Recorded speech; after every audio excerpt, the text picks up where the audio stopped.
네, 노동자연대 온라인 토론회 시작하도록 하겠습니다. 네, 오늘 저는 토론회 사회를 맡았고요. 노동자연대 신문 기자 이현주라고 합니다. 반갑습니다. 네, 최근 노동자연대 온라인 토론회에서는 경제 위기와 또 진보 좌파의 대안들과 관련한 여러 주제들로 지금 시리즈 토론을 하고 있는데요. 지난주에는 미국 1930년대 대불황과 미국의 뉴딜과 관련한 주제로 토론을 했었고, 오늘은 그것의 연장선에서 1930년대 미국 노동운동의 교훈에 대해서 좀 더 초점을 맞춰서 토론을 해보도록 하겠습니다. 토론은요, 일단 이 주제에 대해서 연사의 발제자의 발제를 먼저 들어볼 거고요. 그 뒤에 지금 시청하고 계시는 분들이 자유롭게 질문도 하고 또 의견도 나눌 수 있는 그런 시간으로 이어가도록 하겠습니다.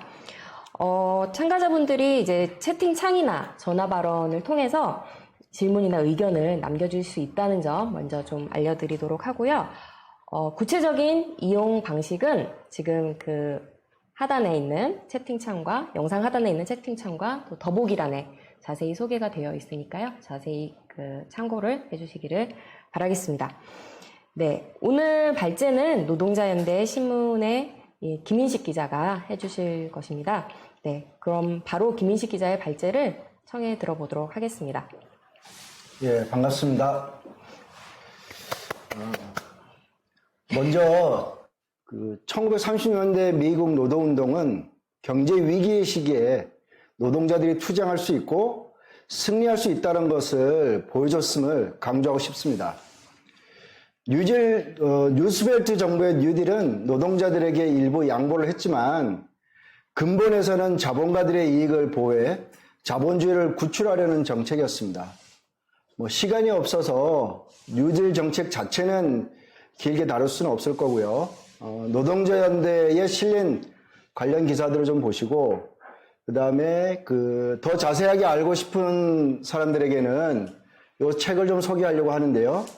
미국의 사회주의자이자 교사였던 리오 휴브만이 쓴 이 가자 아메리카노라는 책이 있는데요. 여기서 바로 이 과대 포장된 뉴딜 정책을 잘 폭로하고 있습니다. 뉴딜이 노동 존중 정책이었다는 것도 신화입니다. 한 예를 들어보면 1935년 한 해에만 미국 20개 주에서 벌어진 73건의 파업을 파기하기 위해서 민병대가 고용됐습니다. 근데 그 주들은 대부분 민주당의 뉴딜 정부가 지배하고 있었거든요. 그러나 루스벨트 자신은 자신의 이 지역 동맹들의 파업 파괴 행위에 대해서 대통령 직권을 행사한 적이 없습니다. 그런데 뉴딜 정책은 노동계급에게는 좀 역설적인 효과를 냈습니다. 루스벨트는 애초 단결권만 허용해서 이 노동자들을 달래고 싶어 했죠. 그리고 그것을 통해서 자본주의를 안정화시키려고 했습니다. 그러나 1933년에 전국 산업부흥법이 통과됐는데 그러자마자 이 파업이 분출했습니다. 루스벨트가 노동자들에게 한 양보는 그가 의도했던 효과를 내지 못한 것입니다. 이른바 이 전국 산업부흥법 파업이라고 불리는 이 파업들에는 두 부류의 파업 지도부가 있었는데요. 하나는 보수적인 미국 노동총연맹의 지도부였습니다. 그리고 다른 하나는 혁명가와 극좌파들이 주도했던 비공식적 지도부가 있었습니다. 서면 노동자와 강원들의 파업은 바로 이 노동총연맹 지도부가 이끌었습니다. 그러나 이 서민 노동자 파업은 패배했고 기존 노조 지도부의 힘을 재건하는 것으로 귀결됐습니다. 이와는 달리 이 혁명가와 극좌파가 이끈 파업들은 효과적으로 연대를 구축해서 승리했습니다. 대표적인 사례로 제가 한 3개만 들어보겠는데 1934년 초에 거의 동시에 발생한 파업들입니다. 하나는 캘리포니아 샌프란시스코에서 있었던 항만 노동자 파업이고요. 다른 하나는 오하이오주 털리도라고 하는 도시에서 있었던 오토라이트 파업입니다. 그리고 마지막으로는 미네소타주에 있는 미네폴리스의 트럭 운전사들의 파업, 팀스터스의 파업입니다. 제가 이렇게 보시면은 제가 언급한 주들이 미국 전역에 이렇게 걸쳐 있는 것을 알 수가 있습니다. 여기 바로 이 1934년 샌프란시스코 항만 파업인데요. 이 파업은 미국 공산당이 주도를 했습니다. 그리고 이 오토라이트, 털리드 오토라이트 파업은 미국 노동자당 투사들이 주도를 했습니다. 그리고 마지막으로 이 미니애폴리스 트럭 운전사들의 파업은 소규모 트로츠키주의자들인 미국 공산주의자 동맹의 패럴 돕스와 빈센트 던이 이끌었습니다. 이 파업은 다른 파업들보다 더 많이 나갔는데요. 현장 조합원들이 처음부터 끝까지 파업을 통제를 했습니다. 그래서 파업 참가자들은 자체 병원도 만들고 자체 식당도 운영을 하고 또 이동중대라고 하는 걸 만들어서 이 미네폴리스 시내를 순찰하면서 파업하게 트럭의 운행을 막는 이런 일들을 했었던 거죠. 그래서 작고한 이 영국의 막수유자 토니 클리프가 평가하기를 이 미네폴리스 트럭 운전사 파업을 조직하고 지도했던 트로츠키주의 활동가들의 정치적 수준이 매우 높았다고 그렇게 평가를 한 바 있습니다. 당시 미국은 대략 한 1934년부터 37년까지 미국은 전투적 노동적 운동이 성장하던 시기고 그에 비해서 정치적 수준은 상당히 미숙했다고 볼 수 있는데 그에 비해서 한 단계 높은 정치적 지도를 보여준 파업이었던 거죠. 그리고 제가 앞에서 언급했던 그 미국 노동자당과 좀 전에 언급했던 공산주의자 동맹은 1938년에 통합해서 이 사회주의 노동자당이 됩니다. 아무튼 이 1934년에 이 승리한 새 파업들을 계기로 해서 전체적인 흐름이 노동자들에게 유리하게 바뀌었습니다. 그 여파로 대중적 산별 노동적 운동이 시작이 됩니다. 보수적인 미국 노동총연맹 지도자들은 이 숙련 노동자들 중심의 직업별 노조를 고수했고 인종차별적인 전통하고도 단절하지를 못했습니다. 그래서 이 혁명과 극좌파, 특히 미국 공산당원들이 산별노조 조직화 운동을 주도를 합니다. 그래서 1935년에 이 노동총연맹 내에서 이 산업별 조직위원회가 한 분파로 등장을 합니다. 그러자 당시 투쟁의 최선두에 있었던 자동차 고문 노동자들이 대거 가입을 하기 시작합니다. 그리고 1938년에 노동총연맹의 이 CIO와 수백만의 조합원들을 축출하면서 더 이상은 이제 산업별 조직위원회가 아니라 산업별 노조 회의로 약칭은 똑같이 CIO입니다. 이렇게 이름을 바꾸고 이제 노동총연맹과 경쟁하는 노조가 됐죠. 물론 이제 둘은 또 다시 1955년에 또 통합을 하긴 합니다. 그러나 그거는 오늘 제가 발제할 주제를 벗어나는 거고요. 아무튼 이 대중적 산별 노조 운동이 한 축에 있었고 다른 한편에서는 정도 파업 물결이 일기 시작을 합니다. 그래서 1936년에서 1937년은 미국의 계급 투쟁이 절정에 이른 시기였죠. 경제 위기 속에서도 1935년부터 경기가 호전되기 시작을 하고 1937년 가을까지 지속이 되자 이 노동자들의 자신감이 올라가기 시작했습니다. 트로츠키가 이런 얘기를 한 적이 있는데요. 노동자들이 흔히 통계학자들보다 더 빨리 이 경기 회복을 체감한다고 지적한 바 있습니다. 그래서 신규 주문이 있거나 심지어는 신규 주문에 대한 기대감이 있거나 또는 해고만 중단되기만 하더라도 곧바로 노동자들의 저항 능력이나 요구사항이 증대한다고 주장을 했는데 바로 그런 일이 이 1935년 하반기부터 1937년 미국에서 벌어진 거죠. 1936년 공장 정업 파업이 이 고무산업의 중심지인 오하이오주의 에크론으로 확대가 됩니다. 그리고 마침내 1936년 말에 전설적인 GM 플린트 공장의 정법 파업이 시작이 되고 바로 이 GM 플린트 파업이 사태를 가장 극적으로 바꿔놓습니다. 이 플린트 정법 파업은 1936년 12월 30날 시작해서 이듬해 2월 11일까지 44일 동안 지속이 되는데요. GM 생산직 노동자 15만 명 중에 14만 명이 정법 파업이나 동맹 파업에 참가를 했습니다. 그래서 이제 전 국민의 이목이 플린트 자동차 노동자들에게 쏠렸고 노동자들이 승리했습니다. 요거는 이제 파업 승리를 축하하는 GM 노동자들의 한 장면입니다.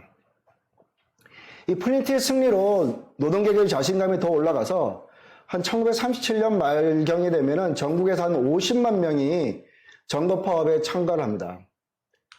요 투쟁들을 좀 더 알고 싶으시면 책갈피에서 나온 정거파업 역사와 교훈을 보시기 바랍니다. 근데 이 대목에서 우리가 하나의 질문을 던질 수 있습니다. 왜 계급투쟁의 절정에 이르렀던 1936년 대선에서 루스벨트가 어떻게 역대급 표 차이로 재선에 성공할 수 있었을까라는 물음을 던져볼 수가 있습니다. 방금 전에도 얘기를 했듯이 강력한 투쟁을 통해서 노동자들이 급진화됐습니다. 그리고 이 산별노조 운동이 기업과 국가의 탄압을 받으면서 불가피하게 정치적 성격을 띠게 됩니다.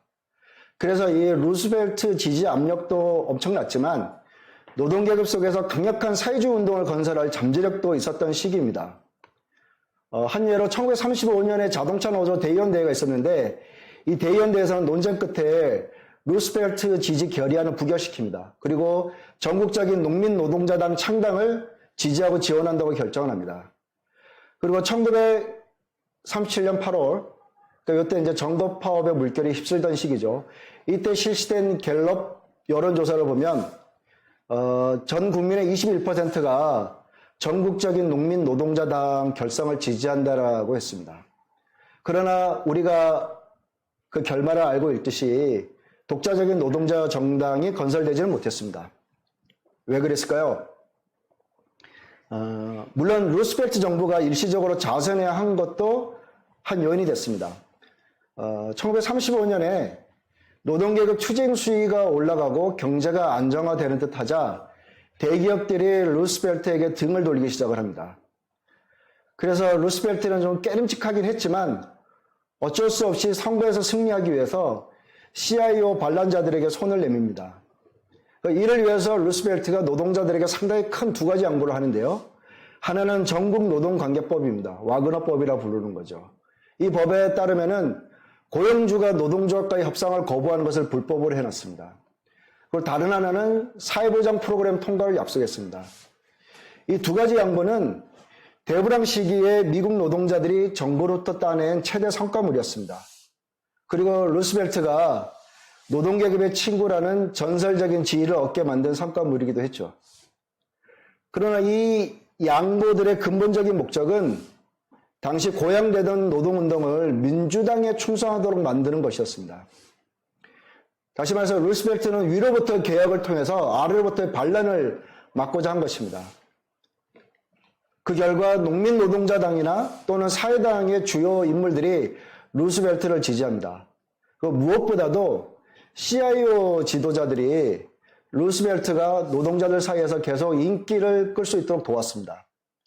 당시 CIO의 핵심 지도자는 존 루이스 또는 시드니 힐먼이라는 사람이 이끌었는데 이들은 현장 조합원들을 자기 쪽으로 끌어당기고자 했고 그러자면은 정치적이거나 법률적인 지원 같은 루스벨트의 영향력을 이용하고 싶었던 거죠. 그래서 이 CIO 관료들은 루스벨트에게 선거 자금 등을 제공하기 위해서 이 노동자 무당파 동맹이라는 조직을 만듭니다. 그리고 이에 대한 보답으로 루스벨트는 노동부나 또는 앞서 얘기했던 전국노동관계위원회에 CIO와 친한 자유주의자들을 임명을 합니다. 그러나 이 공산당의 협조가 없었다면 이 CIO 관료들이 쉽게 통제력을 강화하지 못했을 겁니다. 이 1930년대에 미국 공산당은 이 스탈린의 지령에 따라서 이 초좌파적인 제3기 전략을 실천하다가 1935년부터는 인민전선으로 이동하기 시작을 했습니다. 이 제3기는 스탈린의 자의적 시기 구분이었는데요. 제1기는 1917년부터 1923년까지 혁명기, 그다음에 제2기는 1924년부터 27년까지 자본주의 안정기, 그리고 28년부터 제3기가 시작이 되는데 바로 이때가 스탈린이 처음으로 러시아 공산당에서 통제력을 확보했던 시기죠. 아무튼 이 제3기는 자본주의가 새로운 경제 위기로 접어들고 혁명이 곧 의지에 오를 거다라는 전망을 내놨습니다. 따라서 머지않아 유일한 대안은 공산주의 아니면 파시즘이다. 이렇게 얘기를 한 것이죠. 따라서 세계 도처에서 이 공산당원들의 의무는 모든 자유주의자들과 사회민주주의 지도자들을 상대로 전쟁을 선포해서 다가올 위기에 대비해야 된다. 이런 겁니다. 그래서 바로 스탈린은 이 리버럴이나 사민당 지도자들을 사회 파시스트라고 불렀죠. 그리고 미국에서는 바로 루스벨트 민주당, 그 다음에 사회당, 개혁주의적 노조 관료들이 사회 파시스트였던 것입니다. 또 바로 이 시기에 미국 공산당은 스탈린의 지시를 따라서 당내에 있던 트로츠키 분파를 1928년에 축출해버립니다. 트로츠키가 히틀러와 동맹을 맺었다고 중상모략을 한 거죠. 트로츠키주의자들의 운명이기도 합니다. 그러나 트로츠키주의자들은 매우 달라진 정치 상황에서 혁명적 전통을 보존하고 스탈린주의 대안을 건설하려고 노력했던 혁명가들이었습니다. 그런데 1935년에 들어와서 스탈린의 대외 정책이 180도 바뀝니다. 바로 1933년에 스탈린의 초좌파적인 정책 덕분에 히틀러가 독일에서 집권을 합니다. 그리고 스탈린은 이 히틀러가 바로 소련의 잠재적 위협이 될 거라고 깨달았던 거죠. 그래서 스탈린은 다른 세계 열강들 사이에서 동맹을 찾기 시작합니다. 그리고 미국 대통령 루스벨트도 그 중에 한 명이었죠. 이를 위해서 소련은 1934년 9월에 국제연맹에 가입을 합니다. 그리고 이를 두고 사회주의의 승리라고 이렇게 미화를 합니다. 그리고 이 일에 따라서 이제 스탈린이 1935년에 민중전선 정책을 발표하는 거고요. 즉 스탈린이 미국과 다른 나라 부르주아 정당들의 환심을 사고자 한다는 것이고 각국 공산당들도 똑같이 그래야 한다는 것이 바로 민중전선 정책입니다. 그리고 1936년 대선에서 민중전선은 공산당이 루스벨트의 당선을 위해 적극 노력하라는 지시였던 겁니다. 바로 그 전에 1935년 1월 미국 공산당 기관지인 데일리 워커에서는 루스벨트를 이렇게 묘사를 합니다. 미국에서 파시즘의 지도적 조직자이자 격려자다. 근데 바로 그 다음 해에는 이제 바뀐 거죠. 이제 공산당은 루스벨트로부터 뉴딜 동맹에 초대받지는 못했습니다. 그러나 가장 적극적으로 뉴딜 동맹자들의 충성을 하기 시작을 합니다. 그러나 대선에서 공산당은 루스벨트를 공개적으로 지지하지는 않았는데 왜냐하면 자기들이 공개적으로 지지하면 루스벨트의 표가 깎일까 봐 두려워서 공개적으로 하지는 않았던 거예요. 대신에 공산당은 루스벨트의 승리를 희망한다는 점을 아주 분명히 했던 거죠. 그런데 이제 더 중요한 문제는 이 민중전선을 향해 달려가는 길에서 공산당이 이제는 CIO 관료들을 입에 침이 맞도록 이제 칭찬을 하는 겁니다. 왜냐하면 이제 뉴딜 동맹의 좌파로 빠르게 전환을 하려면 이 루스벨트와 관계를 맺고 있었던 CIO 관료들과 관계를 빨리 개선을 하는 것이 지름길이라고 봤던 거죠. 그런데 공산당이 CIO 고위 관료들을 전폭 지지하니까 이제 민중전선은 선거 무대를 넘어서서 이 계급투쟁에 극히 나쁜 영향을 미치기 시작을 합니다. 왜냐하면 공산당이 당시에 노동조합에 끼쳤던 이 막강한 노동조합 영향력을 이용을 해서 최상의 노동자 투사들이 전투성에서 멀어지도록 계속해서 작업을 했기 때문입니다. 그리고 1937년에서 39년에 공산당은 이 독립적인 노동계급 정당 개념으로부터도 후퇴하는데요. 그래서 1938년에는 공산당이 당 공장 세포들을 철수시킵니다. 그리고 당 공장 신문들을 다 폐간을 하죠. 그리고 이제 민중전선은 민주당 전선으로 대체가 됩니다. 그래서 이 공산당의 민중전선은 마침내 루스벨트의 제2차 세계대전 참전을 지지하는 아주 순도 높은 애국주의로까지 이렇게 나아가게 됩니다. 근데 바로 이 시기는 어떤 시기냐면 이 루스벨트의 사회통합 버팀목인 경제회복, 사회개혁, 국가탄압 자제 이런 것들이 명백한 위기에 봉착할 때였는데 오히려 공산당은 정반대로 지금 치달았던 겁니다. 오히려 그 때문에 미국에서는 이 제3정당과 노동자 정당 건설 희망이 박살이 나죠. 즉 다시 말해서 뉴딜의 위기를 노동자 정당을 성장시키는 희망으로 활용하지 못하고 오히려 무너진 겁니다. 바로 이것이 미국의 사회주의자 마이크 데이비스가 미국 노동계급과 민주당의 불임성 결혼이라고 부르는 상황을 만들어냅니다. 그러나 이 대불황 시기에 노동계급 운동 내에서 리더십을 두고 경쟁했던 사회주의 단체가 공산당만 있었던 건 아닙니다. 그럼에도 불구하고 공산당의 결정적인 구실을 할 수 있었던 것은 공산당이 비교적 큰 규모였기 때문입니다. 대불황 초기만 하더라도 공산당 당원은 한 7,500명 정도였는데요. 그리고 그 비슷한 시기 1931년에 트로츠키주의 단체인 미국 공산주의자 동맹의 회원은 131명이었습니다. 근데 이제 1938년 말 되면 공산당은 8만 2천 명으로 성장을 합니다.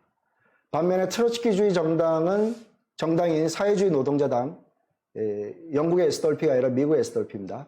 SDLP 당원은 가장 많을 때가 2,500명이라 그러는데 토니 클리프는 뭐 상당히 더 냉정하게 봐서 10중 8구는 과장됐을 거라고까지 이렇게 평가를 했습니다. 사실 이 1937년 1월에 트로츠키가 멕시코로 옵니다. 그리고 다른 어느 나라보다도 미국 지지자들의 활동에 굉장히 깊숙하게 관여를 했고, 그래서 미국 트로츠키주의 조직이 제4 인터내셔널에서 단연 가장 강력한 지부였습니다. 그러나 스탈린주의 공산당보다는 훨씬 약했던 거죠. 훨씬 더 결정적이었던 것은 공산당이 노동계급에게 미쳤던 영향력이었습니다. 이 CIO, 다시 말해서 산별노조 조직화 운동 초기에 용감한 조직자들의 압도다수는 공산당원이었습니다. 왜냐하면 이 운동은 소위 국가의 어떤 엄청난 탄압을 받거나 또는 용역 깡패, 민병대에 의해서 탄압을 받았기 때문에 상당한 용기를 요구했던 거죠. 그리고 이 공산당은 이 자신들이 볼셰비키 전통의 진정한 상속인이라고 계속해서 주장을 해왔습니다. 그리고 독일과 이탈리아에서 파시즘이 승리하자 이 스탈린은 세계적으로 구구에 맞선 진지한 방어자로 이렇게 행세할 수가 있었던 거죠. 바로 이런 이유들 때문에 공산당이 경제 위기 시기에 발빠르게 자른 좌파 단체들을 앞설 수 있었던 겁니다. 그러나 공산당의 교훈은 당의 규모가 얼마나 됐든 또 전투적 노동자들 속에 내린 뿌리가 얼마나 깊든지 결국 정치가 결정적인 요소라는 점입니다. 그리고 이 스탈린주의가 1930년대 미국 노동운동을 처참하게 악화시켰음이 입증된 길로 공산당을 끌고 왔죠. 1930년대에서 배울 가장 중요한 교훈은 이런 겁니다. 그때와 다른 결말을 맞이하기 위해서 우리는 무엇을 하고 어떻게 해야 하는가 하는 겁니다. 다시 말해서 혁명적 대안이 노동계급 속에서 채택돼야 된다는 겁니다. 그러려면 바로 노동계급 속에서 강력한 혁명적 리더십을 세워야 한다는 것이고, 그러려면 규모가 있어야 한다는 것이고, 그러려면 지금 혁명적 조직은 더 많이 성장해야 한다는 것입니다. 이상입니다. 네, 발제자의 발제를 잘 들어봤고요. 지금부터는 앞서 말씀드린 대로 지금 시청하고 계신 분들이 자유롭게 질문하시고 또 그 의견도 이야기하실 수 있는 그런 시간으로 이어가도록 하겠습니다. 채팅방을 통해서 남겨주실 수가 있고요. 그리고 전화 연결을 통해서도 하실 수가 있습니다. 전화 발언을 신청하신 분들에게는요, 3분 동안 발언을 하실 수 있는 그런 시간을 드릴 테니까요. 많이 활용을 해주시기를 바라겠습니다. 여러분들이 고민을 하시는 동안에요, 제가 발제자에게 발제에서 좀 언급은 하셨지만 좀 더 보충적인 그런 질문을 해보도록 하겠습니다. 먼저 첫 번째로 질문을 드리고 싶은 것은요, 사실 그 민주당은 1930년대 이전까지는 그 미국 남부의 노예 소유주들의 그 당에서 출발해가지고 그 자본가 정당이라고 이제 알려져 있잖아요. 그런데 어떻게 해서 이게 30년대 들어서는 노동계급의 친구라는 식으로까지 그렇게까지 별칭을 얻을 수 있었는지 그런 상황에 대해서 좀 더 그 보충 설명을 해주실 게 있다면 듣고 싶습니다.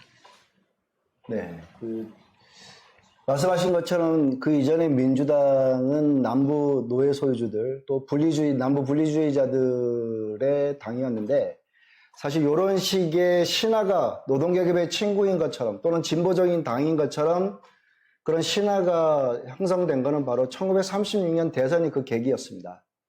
이 선거에서 루스벨트가 압승을 거두는데요.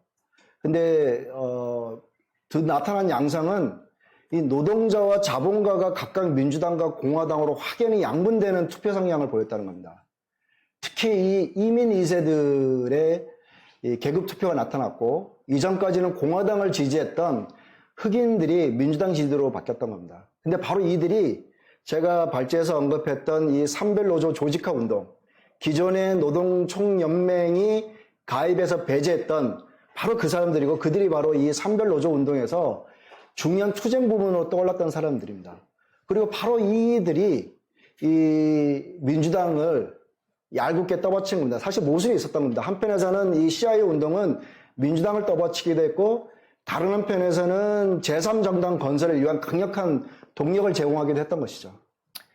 아마도 이렇게 이들이 30년 대선에서 이민 2세들이나 흑인들이 민주당의 루스벨트를 지지한 거는 대선에서 이기기 위해 루스벨트가 아까 얘기했던 것처럼 일시적으로 자선을 했고 또 루스벨트 정부가 이전 정부들과는 달리 국가 탄압을 좀 상당히 자제한 측면이 있습니다.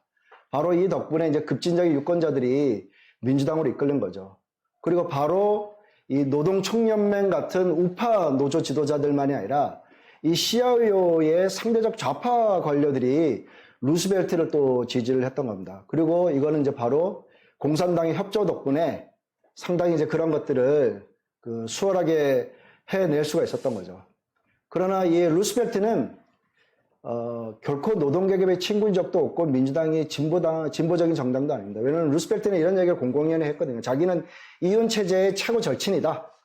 그리고 민주당은 자본가 정당이고 특히 남부 분리주의자들을 지지하는 자본가들을 지지를 받았고 그래서 뉴딜 동맹 안에는 남부 분리주의를 지지하는 그런 중소자본가들이 계속해서 있었던 겁니다.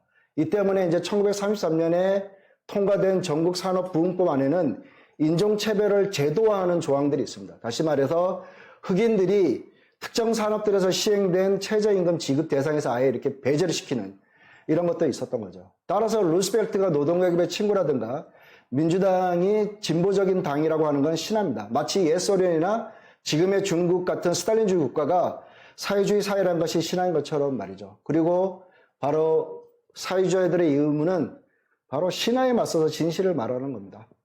예, 이상입니다. 네, 답변 감사드리고요. 이어서 한 가지 더 질문을 좀 드리고 싶은데요.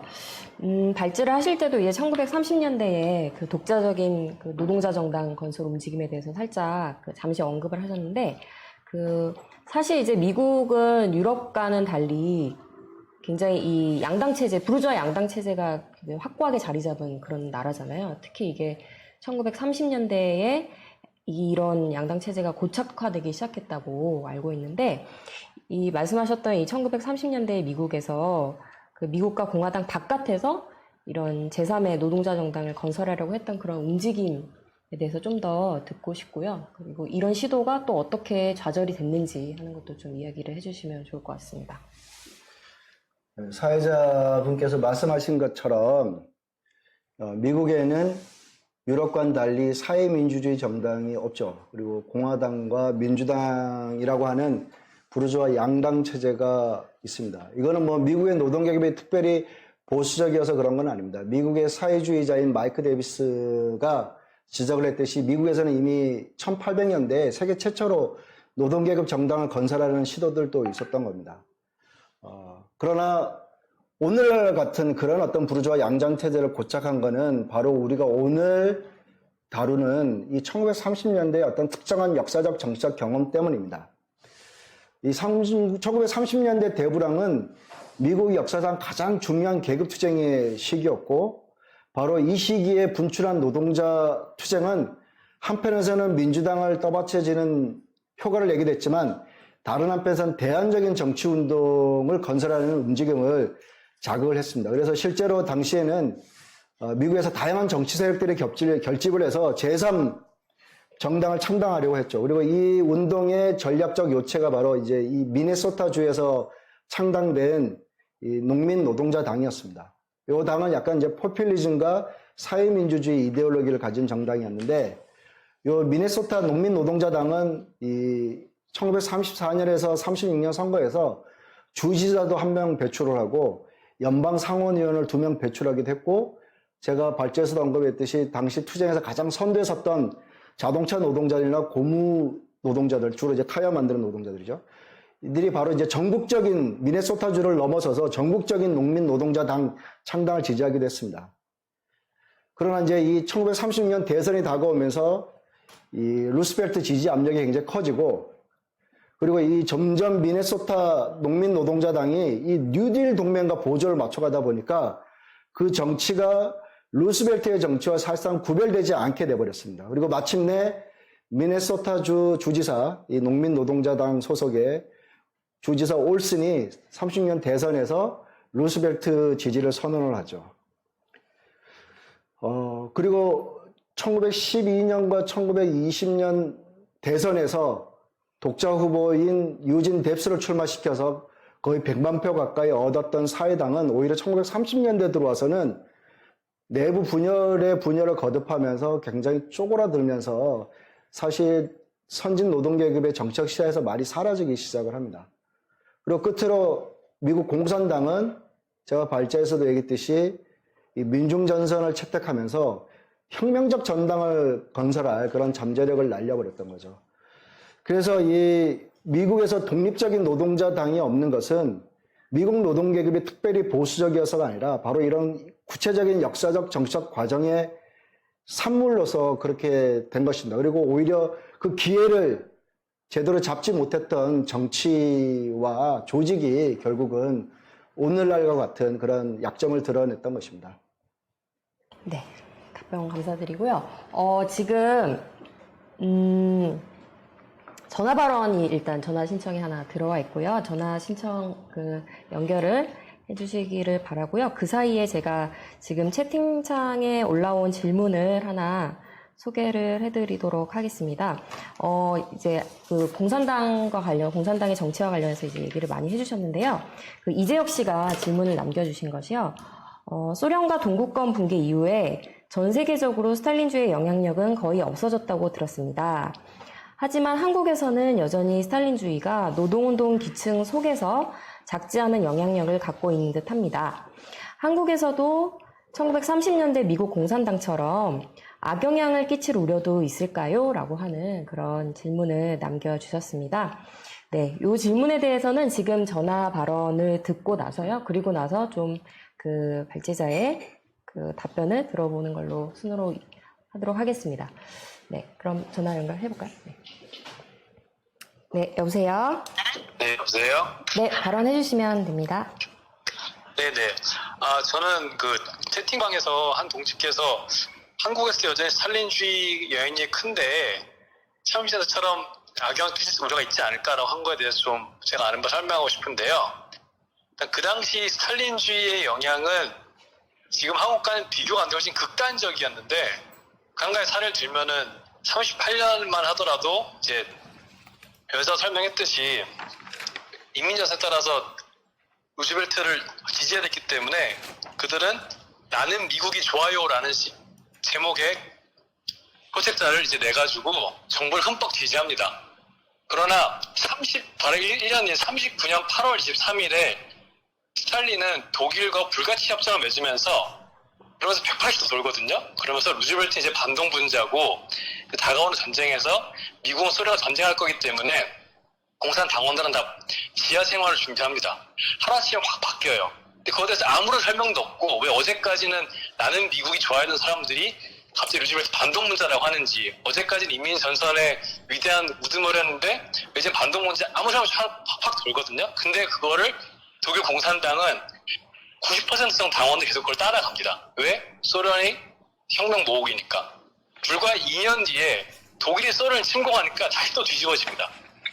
이제는 루즈벨트가 파시스트에 맞선 인민전쟁이 또다시 수장이 된 거고, 이런 식의 지그재그를 계속하는데 그 당시에 스탈린주의자들은 그걸 큰 이견을 그대로 따라가거든요. 이런 거 보더라도 그 당시에 어떤 스탈린주의자들이 러시아를 등에 업고 가졌던 영향력과 그런 것과는 지금은 좀 비교가 많이 안 되고요.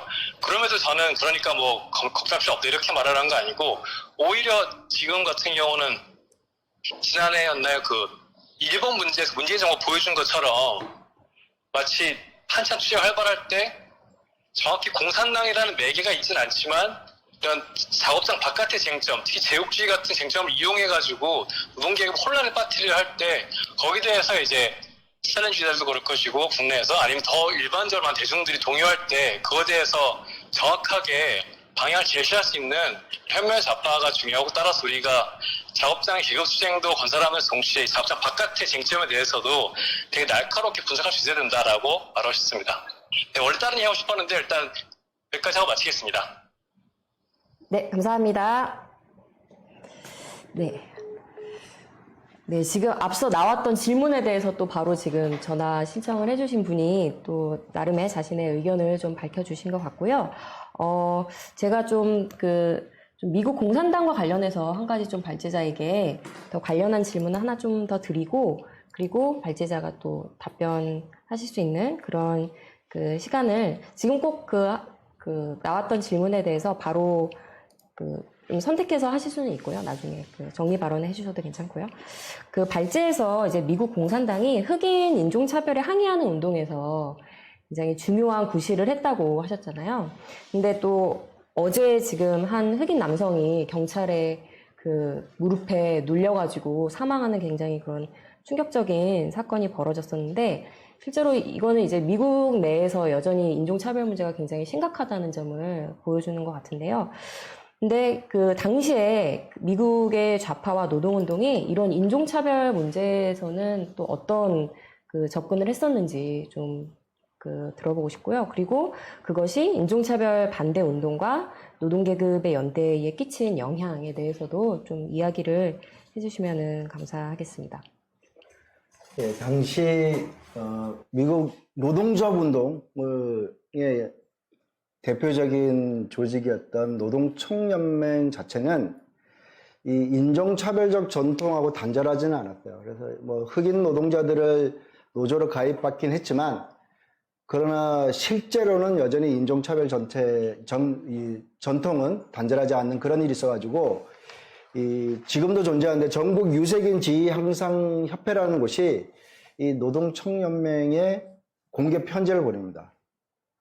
이 흑인 운동 전체가 지금 조직된 노동운동 바깥에 존재하는 현실에 대해서 좀 개선해달라는 편지를 보내는데, 이 노동청연맹 지도자들은 거기에 대해서 크게 신경을 쓰지는 않았어요. 그에 반해서 이 공산당은 상당히 정치적 약점들은 굉장히 많은 정당이었지만, 이 인종차별에 맞선 투쟁에 헌신해온 것은 우리가 분명히 인정을 해야 합니다.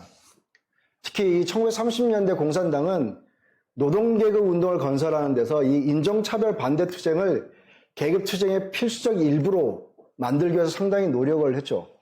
물론 약간 이 스탈린의 3기 이론에 따라서 약간 좀 기괴한 흑인 벨트 이론을 내세워서 남부주에서는 흑인 공화국을 지지해야 된다. 흑인 노동자들은 그런 걸 요구하지도 않는데 이런 일은 있었지만, 그래도 공산당은 당시에 미국의 많은 사회주의 경향들에 비해서 훨씬 더 진보된 입장을 가지고 있었고요. 그래서 한 예로 1930년대 뉴욕 할렘에 있는 공산당은 딱 자신들의 활동 시간을 이렇게 아주 할애를 해가지고 실업과 기아 반대 운동 조직, 그 다음에 인종차별적 고용정책 반대 조직, 린치 반대 조직, 이런 걸 딱딱 시간을 나눠가지고 할 정도로 상당히 의식적으로 자기들의 활동에 배치를 했습니다. 그리고 이 CIO, 공산당이 이 산별노조 조직화 운동을 건설하면서 기존 노동총연맹에서 사실상은 받아들이지 않았던 이 이주민들이나 이 흑인들, 이들이 대체로 이제 미숙련, 반숙련 노동자들을 구성했는데, 이들을 적극적으로 끌어들였습니다.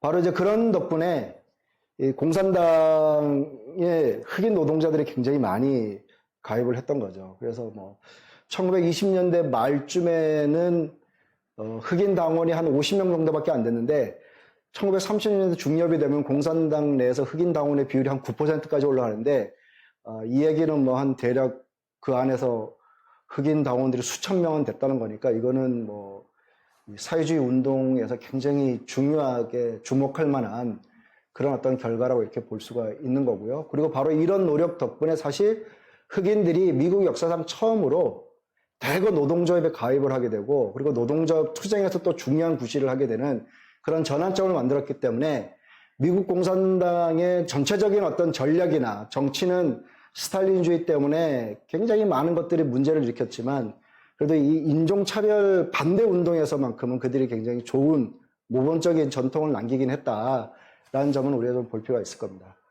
네, 답변 감사드립니다. 네, 여러분 지금 보고 계신 이 채널은 노동자연대 유튜브 채널이고요. 유튜브 채널에 좋아요와 또 구독 그리고 알림 설정 하시는 거 네, 잊지 말고 꼭 해주시기를 바라겠습니다. 네, 채팅방과 전화 발언 통해서 얼마든지 지금 남기실 수 있으니까요. 전화 의견과 질문 남기실 수 있으니까요. 적극 이용을 해주시기를 바라고요. 지금 전화 발언이 하나 더 들어왔죠. 네, 그 전화 발언 연결해 보도록 하고요. 그 사이에 제가 광고 말씀을 하나 더, 막간을 이용해서 광고 말씀을 하나 더 드리도록 하겠습니다. 주간신문 노동자연대 새 호가 나왔다는 점을, 광고를 알려드리겠습니다. 노동자연대 이번 신문에는요, 헤드라인에서 보시면 아시겠지만, 세계적인 경제 침체를 배경으로 벌어지는 이 미중 갈등이 격화하고 있는데, 이와 관련한 여러 문제들을 좀 다루고 있습니다. 특히 지금 트럼프가 경제 번영 네트워크를 제안을 하면서 중국에 대한 굉장히 공격적인 이런 제안을 했는데요. 그 제안을 중심으로 한 미중 갈등을 분석하고 있는 그런 기사를 싣고 있고요. 그리고 오늘 통과가 됐죠. 중국 정부의 홍콩 국가보안법에 대한 기사도 실려 있습니다. 홍콩 국가보안법의 반민주적인 본질과 또 배경, 그리고 홍콩 항쟁에 대한 연대 소식까지도 싣고 있고요. 마지막으로 이용수 할머니의 2차 기자회견 이후로 지금 더욱더 뜨거워진 윤미향과 정의연 논란도 핵심적인 쟁점들을 조목조목 다루고 있는 기사가 실려 있으니까요. 꼭 읽어보시기를 바라겠습니다. 그리고 정기구독과 알림이 설치를 하셔서 빠짐없이 노동자연대 신문에 올라오는 기사들을 읽어보시기를 바라겠습니다. 네, 지금 전화 연결이 됐다고 하니까요. 바로 연결해 보도록 하겠습니다. 네, 여보세요? 예, 여보세요? 네, 발언해 주시면 되겠습니다. 네, 저 동부이즈 이재권이라고 하고요. 발표 잘 들었습니다. 발표 관련된 내용 중에서 몇 가지만 좀 보태려고 하는데요. 발표에서 말씀해 주셨듯이 루스벨트가 전국 산업부흥법을 만들고 이후에 또 와그너법을 만들어서 제한적이지만 친노조 법률을 이제 만들어줬던 것이었는데요. 근데 훨씬 더 중요한 건 노동자들이 이 법률을 잘 활용해서 투쟁을 스스로 조직했다라는 점이 매우 중요한 당시 미국의 상황이었다라고 생각을 합니다. 근데 당시 투쟁이 고조된 배경 자체가 그저 그냥 루즈벨트의 이른바 선물 때문이었냐 이렇게만 봐도 저는 오산이라고 생각을 하는데요. 왜냐하면 당시에 미국 노동자들이 이미 극도로 어려운 상황에 처해 있었기 때문이라고 생각을 합니다. 당시에 엄청난 탄압을 받고 있었던 노동자들은 이미 10년 넘게 노동조합이 후퇴하는 것을 경험을 했고, 그리고 디트로이트 같은 그런 투쟁이 폭발했던 도시에서는 사실 기업 도시라고 해서 일개 기업이 한 지역의 사법, 치안 이런 것들을 장악하는 그런 상태였던 것이죠. 그리고 이른바 사립탐정 같은 것들이 활개를 쳐서 노조를 염탐하고 부사대를 제공하고 심지어 조직자들을 살해하기까지 하는 그런 상황이 벌어졌던 것이었습니다. 블랙리스트도 만연했고요. 그래서 이런 상황에서 미국 노동자들이 투쟁에 나서려면 그 자체로 엄청난 용기와 자신감이 필요했을 것이고, 즉 위로부터 선사된 이른바 개혁 입법이 노동자들의 삶을 자동으로 증진시킨 것이 아니라 당시 노동자들이 엄청난 희생을 무릅쓰면서 이른바 법의 허점까지 잘 활용을 해서 이 투쟁을 벌였기 때문에 비로소 자신들의 어떤 조건을 증진시킬 수 있었다. 이런 점들을 미국의 뉴딜 시대를 통해서 바라봐야 될 중요한 점이라고 생각을 합니다. 네. 그리고 아까 트로츠키주의 조직에 대해서도 설명을 해주셨는데요. 당시 트로츠키주의자들의 아쉽지만 근본적인 약점은 규모나 영향력이었다라고 생각을 하는데, 아까 잘 말씀해 주셨다시피 공산당에 비해서 너무 규모가 약했고, 한 역사서에 따르면은 1929년에 만들어진 공산주의자 동맹이라는 곳에 본부가 있었는데 4년이 지난 1933년에야 비로소 당시에 전화기를 설치할 수 있었다라는 이야기도 있었는데, 즉 이런 것들을 보면 당시에 세력이 굉장히 비약했다. 그래서 미리부터 이런 혁명적 조직들을 규모 있게 건설하는 것이 중요한 어떤 교훈이 될 수 있다라고 생각을 합니다. 네, 마치겠습니다. 네, 감사합니다. 네, 발언 감사드리고요. 지금 전화 발언이 또 들어와서요. 바로 또 전화 연결은 해주시기를 바라고요. 그 사이에 제가 관련한 좀 지금 전화로 이야기를 발언해주신 분께서 또 미국의 트로츠키주의 운동에 대해서도 또 언급을 해주셨는데요. 그 채팅창에도 지금 미국의 사회주의 노동자당의 활동에 대한 질문이 또 올라온 게 있습니다. 그래서 앞서 발제에서도 미국의 트로츠키주의자들이 트럭 운전 노동자 파업을 지도하는 과정에서 굉장히 주도적인 역할을 했다는 점에서도 이야기를 해주셨는데, 뉴딜 시기에 미국의 트로츠키주의 운동에 대해서도 좀 더 설명을 해주시면은 도움이 될 것 같습니다. 네, 지금 전화 연결이 돼서요. 바로 들어보겠습니다. 네, 여보세요? 네. 네, 발언해 주시면 되겠습니다. 예. 미국 공산당에 대해서 많이 얘기가 나왔는데요. 우리가 이제 스탈린주의 공산당의 역할, 세력을 보려면은 제일 중요한 게, 그 나라 노동계급의 자신감, 사기, 강력함이 제일 중요한 요인이죠. 토니 클리프는 자기 친구가 공산당원이었는데, 그 공산당원이 이렇게 소련으로부터 소련에 주문을 해서 받은 이 군인들 부츠를 갖다가 신지도 않고 완전히 이렇게 모셔두고, 그리고 거기에다 아침마다 거기에다가 이렇게 뽀뽀를 하고 막 그러는 거를 얘기를 했었는데, 그렇게 거기 팔레스타인에서처럼 패배가 크고 그런 곳에서는 굉장히 이 소련 및 최소 공산당에 대한 커다란 환상이 큰 거죠. 1930년대는 미국은 승리를 34년부터 36년 사이에 급진한 시기에 승리를 거뒀지만, 그러나 다른 모든 나라들은 다 패배를 했습니다. 특히 프랑스와 스페인에서는 거대한 이 혁명 또는 혁명에 준하는 그런 변혁이 일어났었는데, 패배를 다 했거든요. 그래서 빅토르 세르주라고 하는 아나키스트 출신인 볼셰비키 당원이었던 사람은 30년대를 두고 세기의 한밤중이다, 깜깜했다고 그렇게 표현을 하고 있습니다. 즉, 미국에서 노동운동이 그래도 승리는 했지만, 다른 모든 곳에서는 다 노동운동이 패배를 했었고, 심지어 히틀러가 등장을 하고, 소련에서도 노동자 운동의 성과들이 다 파괴되고, 그러면서 스탈린 체제가 부상하고, 이런 상황이라는 게 각국 공산당들로 하여금, 각국의 노동자들, 혁명적 투사들로 하여금 굉장히 곤혹을 넘어서 좌절, 심지어 거의 절망에 가깝게 만들었었던 그런 상황이 존재하는 거죠. 오늘날 지금 그런 정도로까지 지금 노동운동이 패배하지는 않았지만, 이 시점만 보면은 약간 조금 안 좋은 측면도 있긴 하죠. 그러나 아직까지 까지 커다란 패배를 겪은 것도 아니고, 그 다음에 소련의 위상에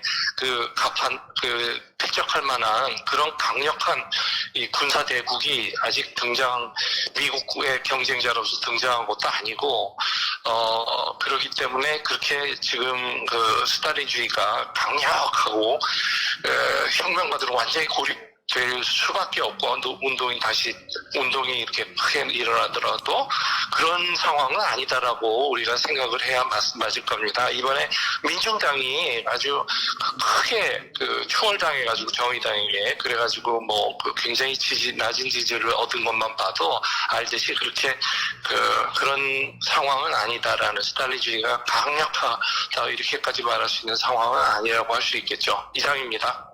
네, 감사합니다. 네,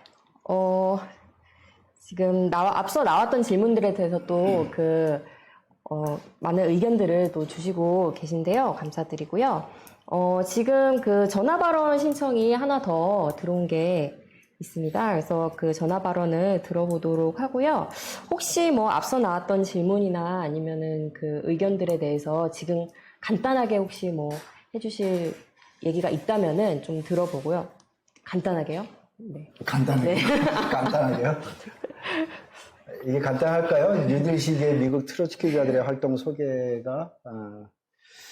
일단 뭐 요약을 하면 앞서도 제가 발제해서 얘기했듯이 이 1928년에 미국 공산당 안에서 트로츠키주의 분파가 제명이 되고 그러면서 곧이어서 이 미국 공산주의자 동맹이 결성이 됩니다. 이 제임스 캐넌과 맥스 샤트만이라는 사람이 이제 주도를 했는데요.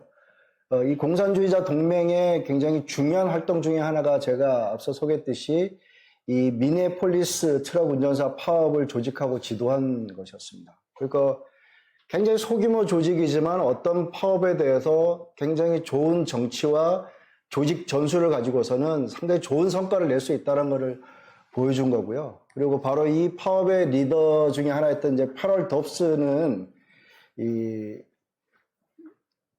1992년에 상영된 영화 호파라는 영화가 있는데요. 지미 호파라고 하는 그 팀스타스 위원장을 모델로 한 영화인데 이 지미 호파의 정치적 스승이기도 했습니다. 물론 이제 지미 호파는 트럭 운전사 노조를 굉장히 강력한 노조로 만들었지만 그 뒤에 조직 범죄에도 연루되고 마침내 실종이 되기도 했는데 그럴 정도로 어떤 특정한 상황에서는 영향을 미치기도 했던 것이죠. 다만 토니 클리프도 트로츠키 전기에서 지적을 하듯이 이 미국 노동운동이 가장 강력했던 바로 그 36년, 37년 그 시기에 안타깝게도 미국 트로츠키주자들이 사회당에 입당 전술을 했다는 겁니다. 그래서 당시 사회당은 거의 노동자 운동하고는 어떤 접점도 없던 그런 조직 안에 있었기 때문에 사실 이 입당 전술이 특별히 후퇴를 난 것도 아니지만 특별히 또 스탈린주의자들을 따라잡는 데 도움이 되지도 못했던 그런 상황이었던 거고요. 그리고 38년에 창당된 사회주의 노동자당은 이 소련 사회의 성격을 둘러싸고서 한쪽에서는 트로츠키처럼 퇴보한 노동자 국가를 지지하는 입장과 다른 한편에서는 관료적 집산주의를 옹호하는 주장 사이에서 굉장히 논쟁을 겪다가 분열을 하는데 상당히 좀 안타까운 상황이죠. 그래서 이 30년대 초 중반에 그런 트럭 운전사 파업 같은 데서는 굉장히 잠재력을 보여줬으나 사실은 그 뒤에는 그다지 이렇게 두각을 나타내지 못한 그런 안타까운 어떤 역사를 가지고 있기도 합니다. 네. 답변 감사드리고요. 지금 전화 발언이 또 그 연결이 됐다고 합니다. 바로 전화 발언 들어보도록 하겠습니다. 네, 여보세요? 여보세요? 네, 발언해 주시면 됩니다. 예, 노동자연대 회원이 정선영이라고 합니다. 저도 연사의 발표를 잘 들었는데요. 이 30년대 뉴딜의 그 성격을 제대로 규정하는 것, 이것이 굉장히 중요하다고 생각을 합니다. 오늘 제가 민주노총에서 있었던 그 한국판 뉴딜 관련 토론회를 다녀왔어요. 근데 거기서 참 그런 생각이 많이 들더라고요. 그러니까 거기서 이제 줄에게 좀 이야기가 됐던 게 일단 30년대 뉴딜은 핵심적으로 노동권 보호랑 사회 불평등 해소를 위한 것이었다 하고 규정을 했고, 그러다 보니까 이제 문재인 정부가 지금 한국판 뉴딜이라고 이야기하는 것에 대해서 그게 원격 우려고 이제 노동자들에 대해서 안 좋은 정책들이 담겼다는 그런 다양한 비판을 하긴 했지만, 그럼에도 문재인 정부가 이 뉴딜이라고 하는 기치를 건 것 자체는 환영을 일단은 했던 거고, 그리고 그래서 이제 보완해 나가야 한다. 어쨌든 뉴딜이라는 정책 자체에는 이제 그런 친노동적인 성격이 있기 때문에 거기에 이제 사회적 대화 같은 것을 통해서 보완해 나가야 한다는 이제 그런 그 태도들을, 입장들을 이제 취했었습니다.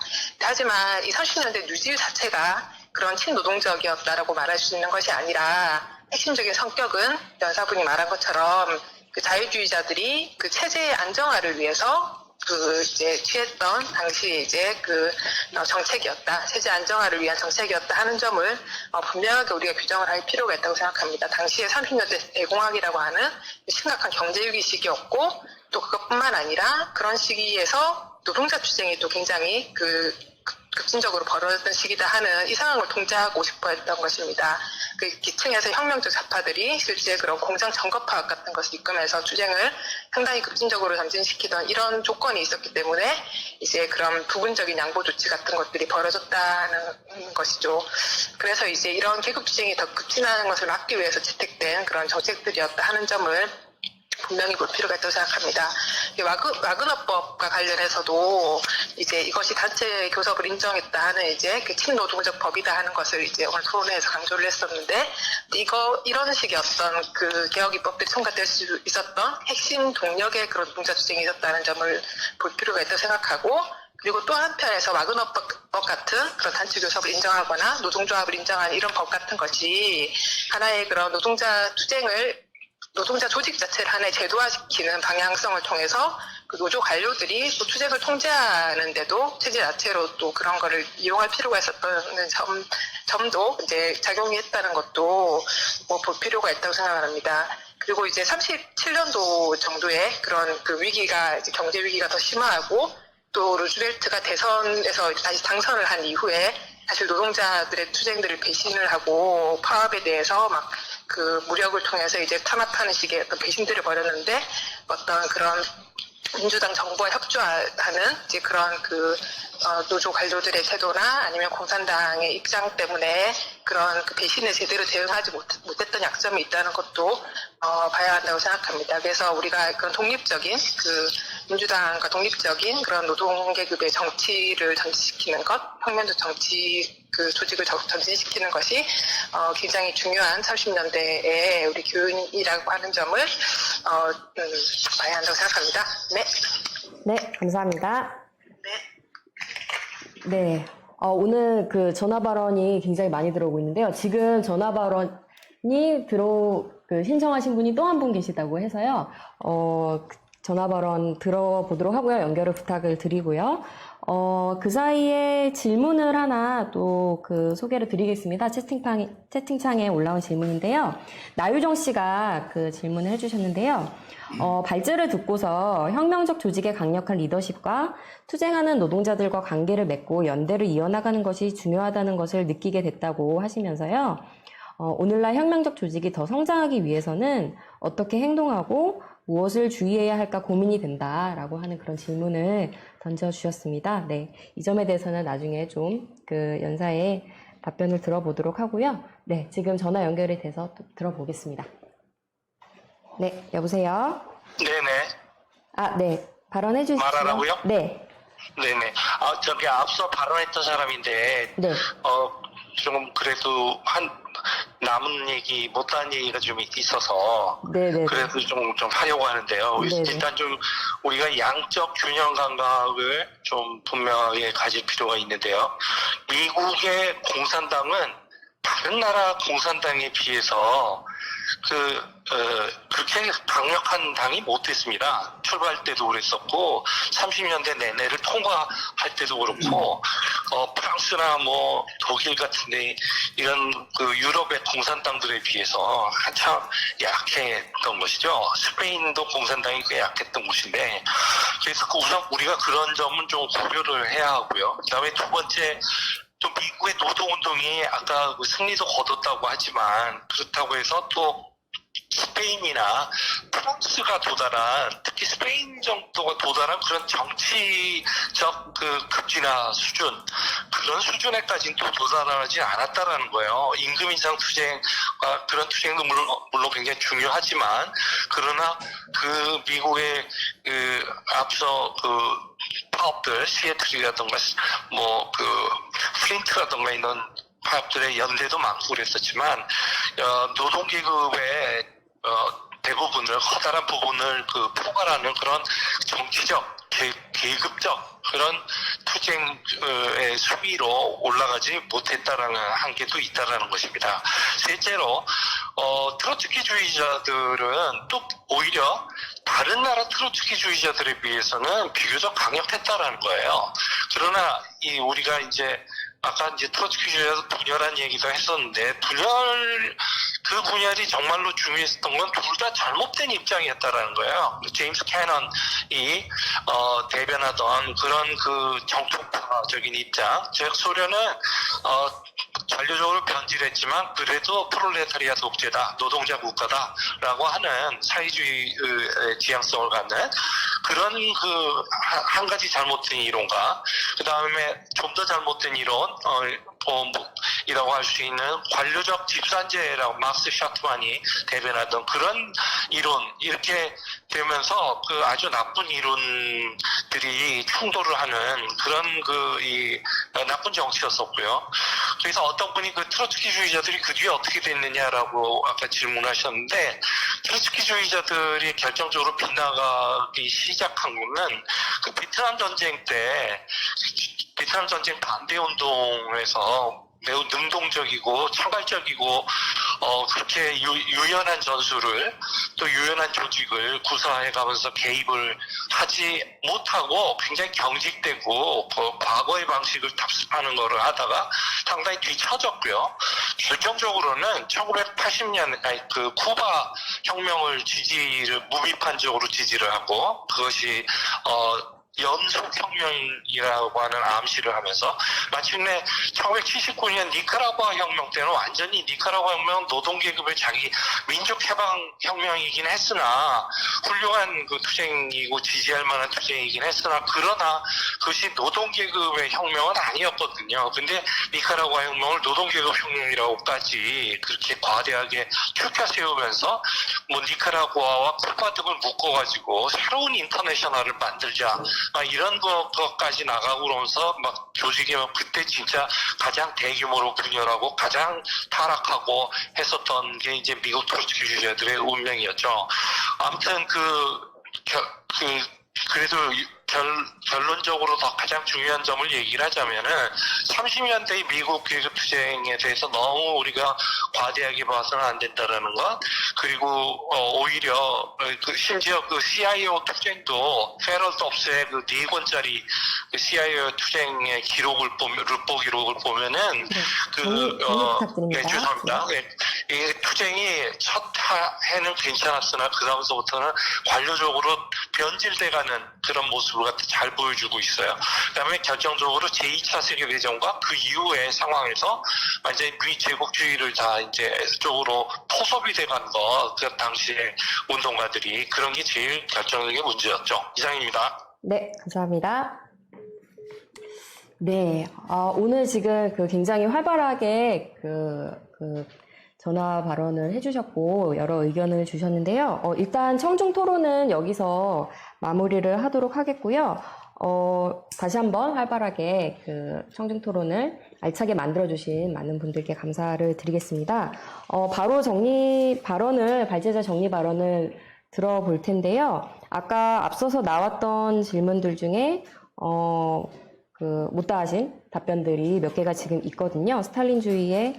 스탈린주의가 한국 노동인들 미치는 영향에 대해서, 그리고 혁명적 조직과 관련한 그런 질문들이 있었고, 방금 또 지금 발표해주신 전화 발언하신 분께서 또 2차 세계대전 당시에 그런 공산당의 입장 관련해서도 잠깐 언급을 하셨는데, 관련해서도 당시 미국 좌파들의 태도에 대해서도 또 덧붙여서 이야기를 해주실 게 있다면은 그것을 포함해서 정리 발언을 해주시면 좋을 것 같습니다.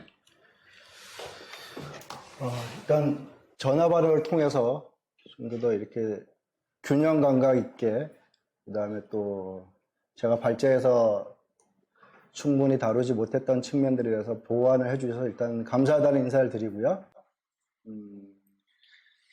일단 좀 전에 질문을 하셨던 제2차 세계대전에 대한 미국 공산당 등의 입장 같은 경우에는 발제에서도 이미 얘기했듯이 사실 공산당은 이미 이 전쟁으로 본격적으로 들어가기 전부터 사실상 루스벨트의 참전에 대해서 지지하는 입장을 밝히기 시작해요. 되게 모호한 어투인데, 되게 모호하지만 그러나 사실상 뜯어보면은 이제 아직 미국이 본격적으로 참전을 결정하지 못하고 계속해서 지금 간을 보고 루스벨트가 그 참전으로 들어가기 위해서 계속해서 운을 띄우는 이런 상황에서 공산당이 좀 애매한 태도를 취하면서 사실상은 지지하는 그런 입장이었고, 그러나 마침내 1941년에 독일이 러시아를 침공하고 나서는 뭐 루스벨트의 참전에 대해서, 전쟁에 대해서 본격적으로 지지를 하죠. 그리고 이제 무비판적으로 돌아서게 되는데, 사실 이제 이거는 뭐 미국의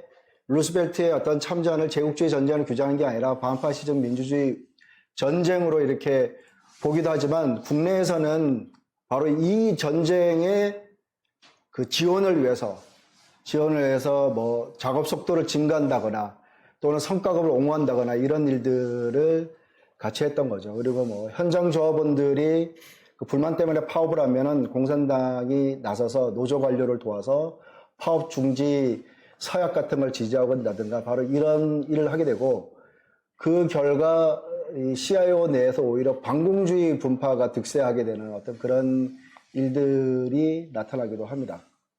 그러니까 사실은 이미 CIO 같은 경우에도 1935년부터 37년 사이에 굉장히 강력한 운동이 벌어졌지만, 그러나 바로 그 직후부터 오히려 CIO 안에서도 노동조합 관료층들이 계속해서 그 운동을 태각시키고 후퇴시키고, 특히나 더 이 노동조합 지도자들이 공식 승인하지 않은 미승인 파업들에 대해서는 아주 굉장히 강경한 입장으로 저지하고 나서고, 또 그것에 대해서 공산당이 협조를 해주고 이러면서 사실 38년부터는 미국의 운동이라는 게 후퇴하기 시작을 합니다. 그리고 마침내 이제 전쟁 발발과 함께 그 운동이 상당히 이제 약화되는 이런 일들이 벌어진 건데, 거기서 공산당도 일조를 했다고 볼 수가 있겠죠. 어떤 그 한 분이 얘기하신 것처럼 어쨌든 미국 운동을 어쨌든 세계적인 맥락을 놓고 보면 이렇습니다. 그러니까 당시 1930년대 미국은 무슨 독일이나 이런 나라들처럼 파시즘이 등장을 해서 어떤 노동운동이 결정적인 타격을 받고 그래서 완전히 침체하고 그럴 정도까지는 아니었지만, 그러나 이 스페인이나 또는 프랑스만큼 그 정도까지는 나아가지 못하는 어떤 그런 수준에 놓여 있었다고 이렇게 볼 수가 있을 거고요. 뭐 그럼에도 불구하고 미국만 놓고 본다면 사실 1930년대는 미국 역사상 어떤 하나의 어떤 노동운동의 전환점이라고 볼 수 있었던 해이긴 합니다. 그러니까 가장 투쟁의 수위도 높았고, 그러나 또 부정적인 의미에서 그 노동계급의 정치적 독립성이 상당히 훼손되는 그런 의미에서도 전환점이기도 했던 그런 거고요. 그거를 만약에 우리가 오늘날에 이렇게 이 상황에 놓고 본다면, 아까 제가 앞서도 얘기를 했듯이 어쨌든 경제 위기 시기에 노동자들은 싸울 수가 없다. 회사가 어린데 노동자들이 어떻게 싸우냐. 노동자들도 양보하고 회사도 양보하고 그래야만 된다라고 하는 것이 그렇지 않다. 오히려 그런 경제 위기 상황에서도 그 노동자들을 싸울 수 있고 또 어떻게 싸우냐에 따라서 승리도 할 수 있다라는 점을 보여준다라는 거죠. 뭐 그런 점에서 본다면 이 오늘날에 우리에게 주는 그런 교훈점은 있다고 보는 거고, 다른 하나는 그러나 부르주아 정당을 괜히 이렇게 진보적인 정당인 것처럼 미화를 하고, 그래서 그 정당의 옷자락을 잡게 되고, 그래서 그 정당을 또 독립적이지 못했을 때는 오히려 그 전에 노동자들이 그 정부에 맞서 싸워서 얻었던 성과물조차도 해수당할 수 있다라고 하는 점을 또 보여주기도 한다는 겁니다. 그런 점에서 본다면 사실 이 나라에서도 여전히, 한국 같은 나라에서도 오늘날 이 민주당 정부로부터 노동계급의 정치적 독립성이라고 하는 문제는 여전히 중요한 문제라는 거고, 오히려 문재인 정부의 지지해서가 아니라 문재인 정부와 맞서 싸움으로써 오히려 노동자들이 더 개혁을 얻어낼 수 있다는 점을 사실 이런 어떤 사회주의자들이 노동자들에게 그 납득을 시키고, 그리고 거기에 맞춰서 투쟁과 운동을 조직하고 이런 일들이 굉장히 중요하다고 생각합니다. 그리고 이 한국에서의 스탈린주의에 대한 어떤 영향력은 한 분이 말씀하셨는데, 사실 세계적으로도 스탈린주의 영향력은 이 1930년대에 특히 독일에서 나치가 집권하고, 그리고 세계적으로 상당히 그것에 대한 어떤 두려움과 공포가 컸을 때 오히려 스탈린의 영향력이 상대적으로 컸지만 그러나 그 뒤로 스탈린주의의 영향력들은 상대적으로 약화되어 왔고 나라들마다는 분명히 불균등합니다. 나라들마다 불균등하고 오히려 이제 프랑스나 이탈리아 같은 경우에는 1970년대 중엽까지도 여전히 공산당의 영향력은 상당한 정도로 남아 있었지만 전체적으로 봤을 때 공산당의 영향력이라는 것은 약화되어 왔던 거고 30년대에 도달하지 못했던 거고 마침내 1991년에 소련이 그 붕괴됐을 때는 세계 주요 나라들에서의 공산당들은 간판을 내리거나 사실은 뭐 거의 주변화되는 이런 겁니다.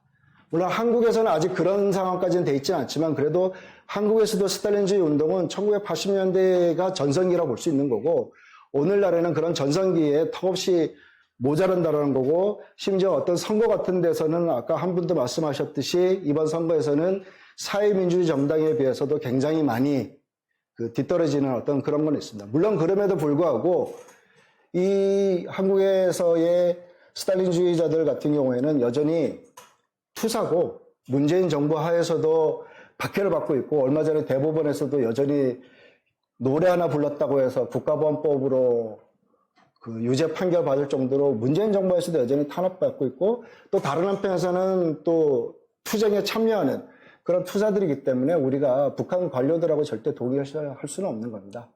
다만 그들의 정치가 운동을 더 한층 발전시키는 데서 기여를 못한다는 겁니다. 이번에 선거에서도 그들이 민주당이 만든 비례정당에 참여하냐 마냐를 놓고서 굉장한 그 우여곡절을 겪고 굉장히 혼란을 겪었듯이 그들의 정치가 제가 앞서 얘기했던 문재인 정부로부터 노동계급의 정치적 독립성을 확보하고 강화하는 데서 기여하는 데서는 그다지 긍정적인 역할을 하지 못한다는 점도 우리가 분명히 좀 알아야 하겠죠.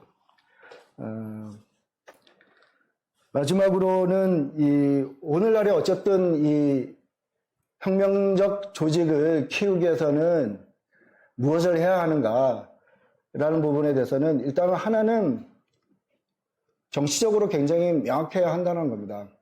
지금 우리는 특히 경제 위기 시기에 노동자들의 삶에 굉장히 압박을 받는 이런 문제들이 있고 또 다른 한편에서는 바로 그 경제 위기를 놓고서 세계적으로 제국주의적 갈등도 커지고 그리고 다른 한편에서는 한국에서는 다소간 이 개혁주의적인 부르주아 개혁주의 정부가 등장해 있는 이런 상황이 많은 어떤 노동자들과 활동가들의 머릿속을 굉장히 복잡하게 만듭니다. 다시 말해서 미중 간의 갈등 문제에 대해서 이것을 제국주의 진영 논리로 생각하고 오히려 노동계급의 국제적 연대와 국제주의를 대안으로 제시하지 않고 트럼프를 반대하면은 중국을 지지해야 될 것 같고 중국을 만약에 너무 폭압적이고 국가 탄압이 심하다는 생각 때문에 은근히 미국에 대해서 애매한 태도를 취하고 이래서는 안 되는데 이런 데서도 굉장히 정치적 명확성은 중요한 것이고 그거는 마찬가지로 이런 식의 진영 논리는 지금 한국 운동 안에도 마찬가지로 들어와 있는 거죠. 그래서 우리가 지난해에는 조국을 둘러싸고 그런 식의 민주당과 한국당, 통합당의 진영 논리가 상당히 많은 사람들을 머리를 복잡하게 했는데 지금도 그런 것들이 고스란히 되풀이되지는 않지만 이런 윤미향 씨를 둘러싸고서도 그런 일들이 비슷하게 또 리바이벌 되는 이런 일들이 있습니다. 이런 문제에서도 그런 어떤 노동계급의 정치적 독립성이라고 하는 그런 정치적 명확성이라고 하는 건 굉장히 중요한 것이죠. 근데 문제는 이것이 물질적으로 구현돼야 한다는 겁니다. 이런 주장들이 더 넓은 범위의 사람들에게 영향을 미칠 수 있어야 한다는 겁니다. 사실 1930년대 트로츠키의 정치적 입장, 사상적인 입장은 거의 대부분은 소련 문제를 제외하고는 거의 대부분은 탁월하게 옳았습니다. 그럼에도 불구하고 자신의 사상을 노동계급 속에서 구현할 수 있는 물질적인 무기가 없었던 겁니다. 각국의 트로츠키주의 조직들이 너무 약했던 것이죠. 사실 우리가 오늘날 이끌어내야 될 중요한 교훈 중에 하나가 정치적 명확성을 현실에서 물질적으로 구해낼 수 있는 그런 조직으로도 키워야 된다는 겁니다. 우리가 성장을 해야 한다는 겁니다. 성장을 해야만 우리를 더 넓은 노동계급 속에서 그런 어떤 진정한 위기에 맞선 진정한 혁명적 대안을 제시해낼 수가 있다는 것이죠. 그런 점에서 오늘날의 사회주의자들이 취해야 될 중요한 과제는 정치적으로 사상적으로 명확해지고 그것을 조직의 성장으로 구현시키는 이 과제에 최대한 이 몰입을 하는 것이라고 생각을 합니다. 이상입니다.